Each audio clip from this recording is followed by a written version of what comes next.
Candidate regularly shares content from extremist accounts such as Jack Siobic, Libs of TikTok, Moron Finder, and Wokeness. But if you scroll down, I love Libs of TikTok. Yeah. So you're going to be on here soon. If you scroll down all the way to the Medina County on the far left, then like number like 68 or so. Okay. It's the funniest thing ever. Okay, there we go. So they updated. You're the only one in Medina. Yeah. It's so funny. Heavily involved with the extremist organization Turning Point USA, attended multiple conferences, attempted to start a Turning Point chapter at his high school. And so that was what it originally said, because that was a ABC5 interview from the Charlie Kirk vigil that I spoke at. And so I never would have thought that it would have gotten extremely partisan as well, in the effect that, our founding fathers set up our country to where the national government really shouldn't affect you that much. It's your state and local government that truly do affect your day-to-day lives. I was talking with some people recently that, the government shut down, but I'm going to be honest, my life hasn't changed that much. But if the state government and our local government shut down, my life would be very much affected. And that's how the way it is. And so I never would have guessed that it would have gotten like this. I never would have guessed that outside influences would try to be affecting Medina's elections. But it's something that's happened before, unfortunately, here in Ohio and Medina and the United States.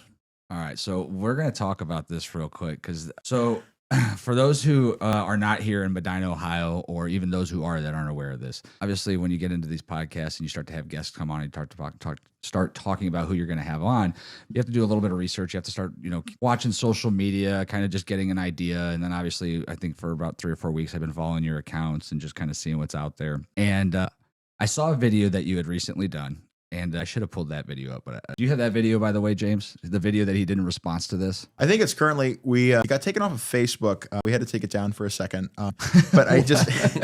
One second. Just a second.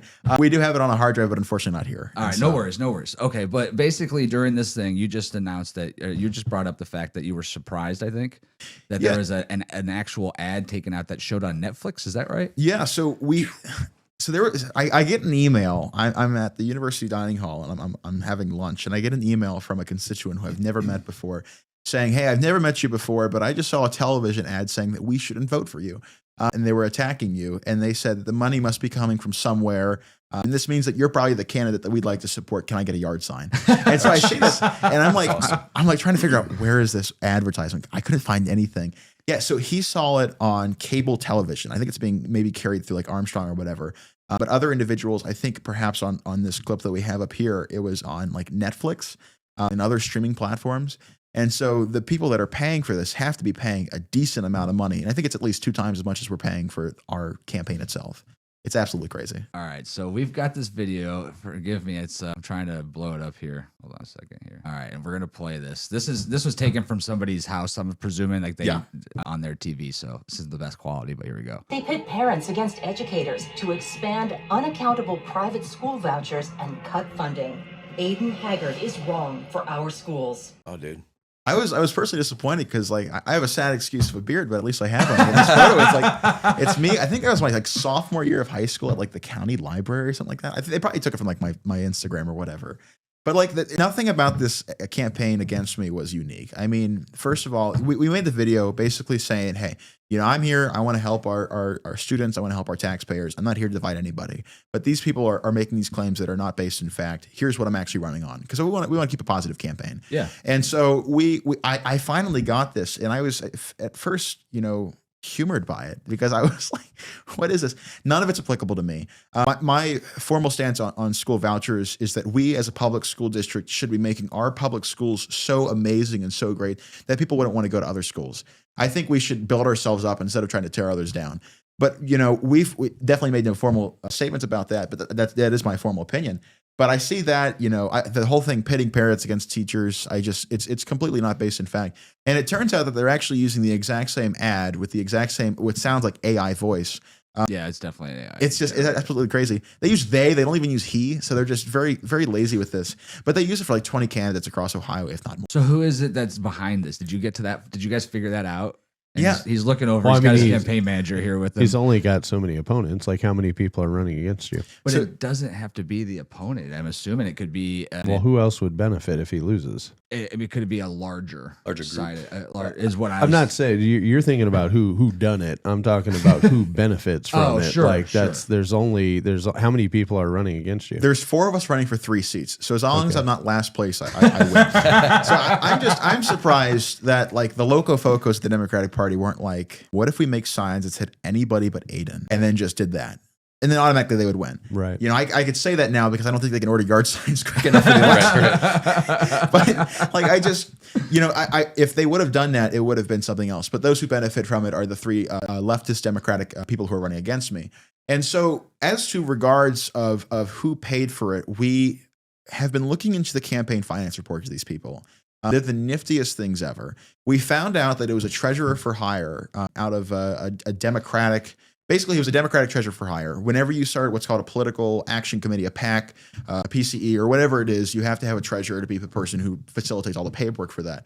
And he was the treasurer for hire for it, but for 2 organizations. It was a group that paid for this one specifically. It was not endorsed or paid for by any candidate or political party. It was a group called Ohioans United for Public Education. And then the other group was Ohioans Against Extremism. Hold on one second. Ohioans United for Public Education. Sorry, I just want to have these on my notes so I can be looking this stuff up. And what was the other one? Ohioans Against Extremism. And they're the ones who have the watch list against me. And so there's a red flag list. I'm quite flattered that I'm on a watch list already. Is people WTF an actual like website I'm extension staring in today's at that, world? like .mil, .com, .cc. I don't know what Those that are one all is. taken. So now we've resorted to .wtf. Nice, classy. Bills we're watching in Ohio is 136. So red flags from. So you're on a list on here because of something you've discussed, or So they have if Click we go on ahead and what? go to resources up there, okay. and then red flags in Ohio politics. And then if you go to local school boards, scroll down, and then you could open up the spreadsheet right there. Go to tracker work spreadsheet down there, just a little bit. Sorry, I That can't red see button here. right there. Yeah, that'll open up the whole spreadsheet. And so if you, first of all, I want to put on there a friend of mine right there, Ben Gwynn. He's running for school board out of Lakota, which is a school district near Cincinnati. If he is elected, and I hope and pray he does, he will be the youngest elected official in the state of Ohio at 18. Really? He took that from me, but he needs it. But candidate regularly shares content from extremist accounts such as Jack Siobic, Libs of TikTok, Moron Finder, and Wokeness. But if you scroll down, I love Lives of TikTok. yeah. So you're going to be on here soon. If you scroll down all the way to the Medina County on the far left, then like number 68 or so. Okay. It's the funniest Oh, thing yeah, ever. I Okay, see there we that. go. So they updated. You're the it, only actually. one in Medina. Yeah. It's so funny. Heavily involved with the extremist organization Turning Point USA, attended multiple conferences, attempted to start a Turning Point chapter at his high school. And so that was what it originally said, because that was a ABC5 interview from the Charlie Kirk vigil that I spoke at. And then I was on a radio broadcast with Chris Long and the Ohio Christian Alliance. They're a Christian conservative group. They got a radio broadcast. And that was only 2 weeks ago, and they updated that frequently. So I think they're watching me, which is kind of funny. Serves as Ohio correspondent for Campus Reform, an organization dedicated to exposing leftist bias and abuse of the. Amen.